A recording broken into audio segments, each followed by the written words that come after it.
Mathieu, l'amour est dans le pré, se mure dans silence après une terrible nouvelle sur sa santé. L'année 2022 a été décidément bien compliquée pour Mathieu. Et le 28 décembre 2022, le candidat de l'amour est dans le pré 2020, M6, a annoncé une autre triste nouvelle à ses abonnés, sur Instagram. Les internautes n'étaient pas sans savoir que Mathieu est porteur de la maladie de CADASIL. Une maladie génétique rare et incurable. Ce mal avec lequel il doit vivre touche les petits vaisseaux sanguins au niveau du cerveau, ce qui entraîne ainsi une mauvaise irrigation de certaines zones. Cela peut provoquer des migraines, des troubles psychiques et des AVC. Je souffre de bipolarité.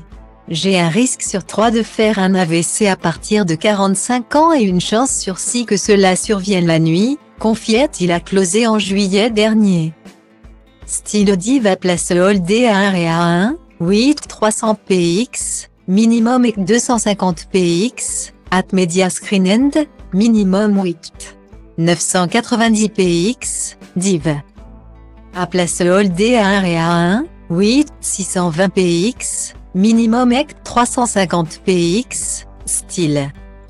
Ce n'est qu'à 43 ans que le grand ami de Karine Le Marchand a découvert qu'il en souffrait. Et, la semaine passée, l'éleveur de taureaux en Camargue de 46 ans a malheureusement fait une nouvelle terrible découverte comme il l'a dévoilé en story Instagram. En légende d'une image le représentant, il a écrit « Suite à vos nombreux messages d'inquiétude, sachez que tout va bien.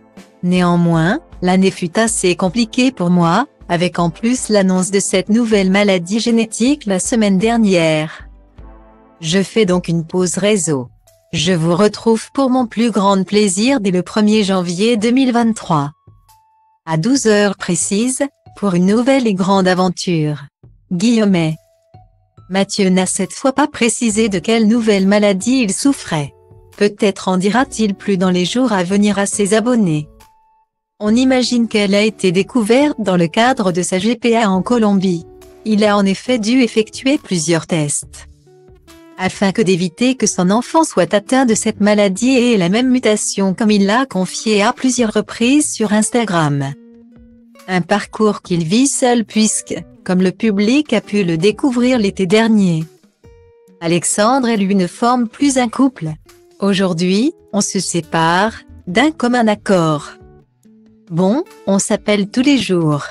On a vécu 2 ans extraordinaires, vraiment. On a fait beaucoup de voyages. Mais à un moment, Alexandre a eu du mal à trouver sa place. Je crois qu'il avait besoin d'une vie plus tranquille, moins turbulente. Il avait envie d'être stable. Une vie plus classique, avait révélé Mathieu à Télé Loisirs.